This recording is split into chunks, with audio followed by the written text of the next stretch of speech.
Himmatnagar civil હોસ્પિટલમાં ચાંદીપુરાથી વધુ એક મોત થયું છે।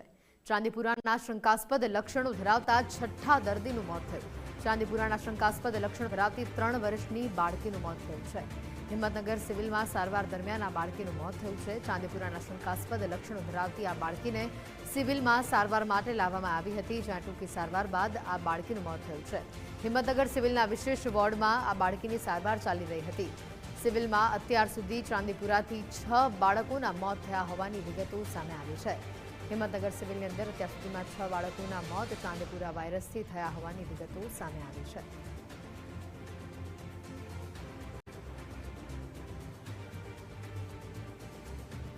સમજતા યશ ઉપાધ્યાય અને સહયોગી સંજય અમારી સાથે સીધા જોડાઈ ચૂક્યા છે। યશ પાસે પહેલા જઈશું। યશ, હિંમતનગર સિવિલમાં અત્યાર સુધીમાં ચાંદીપુરાથી 6 બાળકોના મોત થયા છે। હાલમાં જ 3 વર્ષની બાળકીનું મોત થયું, વિગતો શું? જે ચોક્કસથી વાત કરવામાં આવે તો સાબરકાંઠા જિલ્લાની અંદર છેલ્લા 15 દિવસથી ચાંદીપુરાનો કહેર છે તે વર્તાઈ રહ્યો છે। આજે બી સાબરકાંઠા જિલ્લાની અંદર છઠ્ઠું જે બાળકીનું મોત છે તે થયું છે। કહી શકાય કે સાબરકાંઠા જિલ્લાની અંદર આજુબાજુના જે વિસ્તારો આવેલા છે, અરવલ્લી હોય, સાબરકાંઠા હોય, બનાસકાંઠા હોય કે રાજસ્થાન, તમામ જગ્યાએથી જે બાળકો છે પીડિયાટ્રિક્સ એટલે કે બાળકોને ચાંદીપુરા રોગ છે થતો હોય છે, તેમને અહીંયા સિવિલ ખાતે લાવવામાં આવતા હોય છે। ત્યારે તેને શંકાસ્પદ લક્ષણો જોવા મળતા હોય છે, તેનો રિપોર્ટ કરવામાં આવે છે। ડોક્ટરો દ્વારા પણ તેની કાળજીપૂર્વક અલગ જે વિશેષ વોર્ડ બનાવવામાં આવ્યો છે તેની અંદર તેમને રાખી વિશેષ ટ્રીટમેન્ટ છે તે આપવામાં આવી રહી છે। પરંતુ કહી શકાય કે ગઈકાલે બાયરથી એક બાળકી લાવવામાં આવી હતી, તેનું પણ જે મોત છે રાત્રે થયું હતું। એટલે કહી શકાય કે ચાંદીપુરા વાયરસનો કહેર છે સાબરકાંઠા જિલ્લામાં જોવા મળી રહ્યો છે। તેને લઈને વાલીઓમાં પણ અત્યારે ચિંતા જે પ્રસરી ચૂકી છે। જે જગ્યા ઉપર ચાંદીપુરા કેસના લક્ષણો જોવા મળ્યા છે તમામ જગ્યા ઉપર સાબરકાંઠા જિલ્લાનું આરોગ્ય ખાતું હોય તે દવાનો છંટકાવ છે તે પણ કરતું જોવા મળી રહ્યું છે। પરંતુ કહી શકાય કે જે પ્રમાણે ચાંદીપુરાનો કહેર છે હજુ યથાવત છે તે જોવા મળી રહ્યો છે। કોઈ પણ પ્રકારે તે કાબુમાં લાવવો અત્યારે જરૂરી બની ચૂક્યો છે। કહી શકાય 15 દિવસની અંદર જ જે 6 જેટલા બાળકોના મોત થયા છે, જેને લઈને સમગ્ર જિલ્લાનું આરોગ્ય ખાતું તેમજ સિવિલ હોસ્પિટલ તંત્ર છે તે હાલ તો ચિંતામાં વધારો તો જોવા મળી રહ્યો છે। ત્યારે સરકાર દ્વારા પણ આના ઉપર કોઈ કાબુમાં લાવવા, કોઈ રસી કે કોઈ પણ પ્રકારની દવા વિકસાવવા લાવવામાં આવે તેવી લોકો માંગ કરી રહ્યા છે। જી બિલકુલ યશ, આપ જોડાયેલા રહેજો। સહયોગી સંજય પણ ન્યૂઝરૂમથી જોડાયા છે। સંજય, જે પ્રકારે ચાંદીપુરાનો કહેર સતત વધી રહ્યો છે, આ સિઝનમાં ચાંદીપુરાના વાયરસના લક્ષણો આમ પણ અને ખાસ કરીને જે સેન્ડફ્લાય માખીની વાત કરીએ તેનો ઉપદ્રવ સતત વધી રહ્યો છે, તંત્ર કામગીરી કરી રહ્યું છે, પરંતુ બાળકો જે રીતે ઝપેટમાં આવી રહ્યા છે, કેવા પ્રકારની તકેદારીની હજી જરૂર છે? અત્યાર સુધી રાજ્યમાં લગભગ 15થી વધુ કેસો શંકાસ્પદ નોંધાયા છે, જેમાં 10 જેટલા બાળકોના મોત નિપજ્યા છે। ખાસ કરીને સાબરકાંઠા છે, અરવલ્લી છે, પંચમહાલ છે, મહેસાણા જિલ્લાના અંદર આ કેસ વધારે સામે આવ્યા છે અને શંકાસ્પદ કેસના નામે તેમની ટ્રીટમેન્ટ કરવામાં આવી રહી છે। બાળકોને એકદમ અસર કરી રહ્યું છે। ગઈકાલે પણ એક શંકાસ્પદ બાળકી પંચમહાલમાં એડમિટ હતી, તેનું પણ મૃત્યુ થયું હતું। એ ઉપરાંત આજે પણ આ જે બાયડથી સાબરકાંઠાની અંદર બાળકી લઈ જવામાં સારવાર માટે તેનું પણ મૃત્યુ નિપજ્યું છે। જે જરૂરિયાત છે, એક તો પ્રાથમિક તરીકે જે ગ્રામ્ય વિસ્તારોની અંદર છે, ગ્રામ્ય વિસ્તારોમાં આ કેસ વધારે સામે આવી રહ્યા છે, કારણ કે આ સેન્ડફ્લાય માખીના કારણથી એ સંક્રમણ તેનું ફેલાય છે અને ત્યારબાદ સ્થિતિ એટલી ગંભીર બની જાય છે કે બાળકને તાત્કાલિક હાઈ લેવલ ટ્રીટમેન્ટની જરૂર પડતી હોય છે। પરંતુ પ્રાથમિક સ્તરો ઉપર હજુ એટલી બધી સારવાર બાળકોને મળતી નથી। જેમ કે ગઈકાલે પંચમહાલનો જે કેસ સામે આવ્યો છે તેને રિફર કરતા દરમિયાન રસ્તામાં તેમનું મોત થયું હતું। પંચમહાલની તે બાળકને અમદાવાદ રિફર કરતા હતા અને તેનું રસ્તામાં મૃત્યુ નિપજ્યું હતું।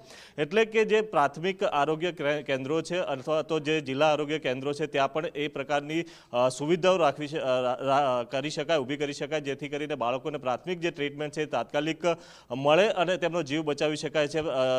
જે ખાસ વરસાદની સિઝન છે તેની અંદર પાણી, જે માટીના ઘરો છે એ દરમિયાન પાણી અડવાના કારણે થઈને સેન્ડફ્લાય માખી છે એનું જે ઉપદ્રવ છે અથવા તો તેનું સંક્રમણ છે એ વધુ પ્રમાણમાં સ્તરમાં ફેલાતું હોય છે। તો ગ્રામ્ય સ્તરે જે કામગીરી કરવામાં આવી રહી છે, આરોગ્ય વિભાગ તરફથી કામગીરી એટલી કરવામાં આવી રહી છે કે જે જગ્યા ઉપર અથવા તો જે સંક્રમણના કેસ આવે છે તે દરમિયાન જ એટલા વિસ્તારમાં કામગીરી હોય છે, પરંતુ જ્યાં જ્યાં વસવાટ છે ત્યાં જો આરોગ્ય વિભાગ તરફથી આ પ્રકારની આગતરા કામગીરી કરવામાં આવે તો સંક્રમણ રોકી શકાય છે। આરએમઓ સાબરકાંઠા સિવિલ હોસ્પિટલના આપણી સાથે જોડાયા છે। તેમને સાહેબ, આ જે પ્રમાણના કેસો આવી રહ્યા છે તો તેને અટકાવવા માટે થઈને ખાસ શું કાર્યવાહી કરવામાં આવી રહી છે?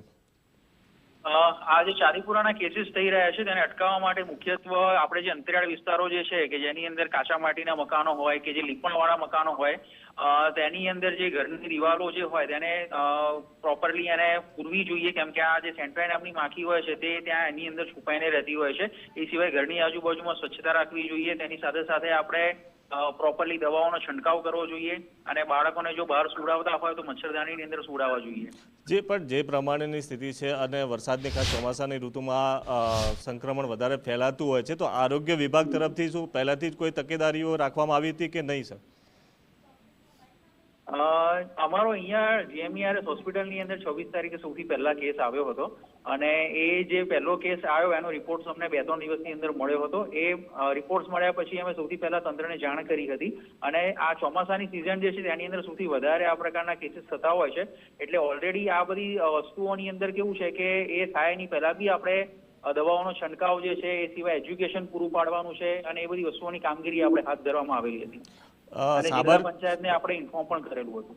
વિપુલભાઈ, સાબરકાંઠા સિવિલ હોસ્પિટલમાં અત્યાર સુધી કેટલા બાળકોને સારવાર આપવામાં આવી અને કેટલાના જે શંકાસ્પદ કેસની અંદર મોત નીપજ્યા છે એ આંકડો ખૂબ ડરાવણો છે, કારણ કે લગભગ અત્યાર સુધી સાબરકાંઠાની સિવિલ હોસ્પિટલમાં જ 6 થી વધારે બાળકોના જે શંકાસ્પદ કેસની અંતર્ગત સારવાર આપવામાં આવી હતી અને તેમના મૃત્યુ નીપજી ચૂક્યા છે. શું રાજ્ય સરકારને આ મામલે કોઈ રિપોર્ટ કંઈ આપવામાં આવ્યો છે કે પછી હજુ આ બાબતે બધું અંધારામાં જ ચાલી રહ્યું છે?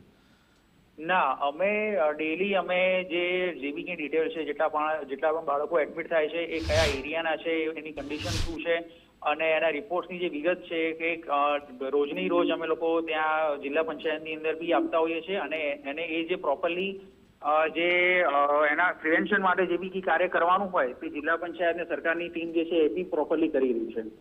અને આ ઉપરાંત જે પ્રાથમિક આરોગ્ય કેન્દ્રો છે ત્યાંની સારવાર માટેની કેવી વ્યવસ્થાઓ કરવામાં આવી છે કે હજુ સુધી કોઈ એવી વ્યવસ્થા નથી, કારણ કે બધા જે એ જિલ્લા હોસ્પિટલમાં અને ત્યાંથી અમદાવાદ રિફર કરવામાં આવી રહ્યા છે? હા, હવે એ જે કન્ડિશન છે જે તમે વાત કરી રહ્યા છો, હવે આ કેવું છે કે આ GMERS હોસ્પિટલ હિંમતનગર જે છે સિવિલ જે છે તેનું હું ડિટેલ તમને પ્રોપરલી હું આપી શકીશ. તો પછી જે જિલ્લા આરોગ્ય વિભાગ તરફથી જે કાર્યવાહી અથવા તો કામગીરી કરવામાં આવી રહી છે એના પૂરતા નિર્દેશ તમારા તરફથી ત્યાં જિલ્લા આરોગ્ય વિભાગમાં મોકલી આપવામાં આવી રહ્યા છે, તે છતાં પણ આ કાર્યવાહી નથી થઈ રહી. હાલમાં આપણે સિવિલ હોસ્પિટલની જ વાત કરીએ, સાબરકાંઠા સિવિલ હોસ્પિટલમાં શંકાસ્પદ કેટલા કેસો છે અત્યારે જે બાળકો સારવાર લઈ રહ્યા છે? અત્યારે આપણી પાસે જયારે 24 તારીખે સુધી પહેલો કેસ આવ્યો હતો ત્યારથી લઈને અત્યાર સુધીમાં આપણી હોસ્પિટલની અંદર ટોટલ 9 શંકાસ્પદ કેસ આપણે દાખલ કરેલા હતા અને તેમાંથી એક બાળક જે છે તેનો રિપોર્ટ પોઝિટિવ આવ્યો હતો, જે આપણે ખેરવાડા ડિસ્ટ્રિક્ટ રાજસ્થાનનું પેશન્ટ હતું. બાકી બધા બીજા જે પેશન્ટો છે બધાના રિપોર્ટ નેગેટિવ આવ્યા છે અને એ સિવાય બીજા 2 બાળકોના રિપોર્ટ હજુ પેન્ડિંગ છે. વિપુલભાઈ, ગુજરાત ફર્સ્ટ સાથે જોડાવા બદલ ખૂબ આભાર આપનો.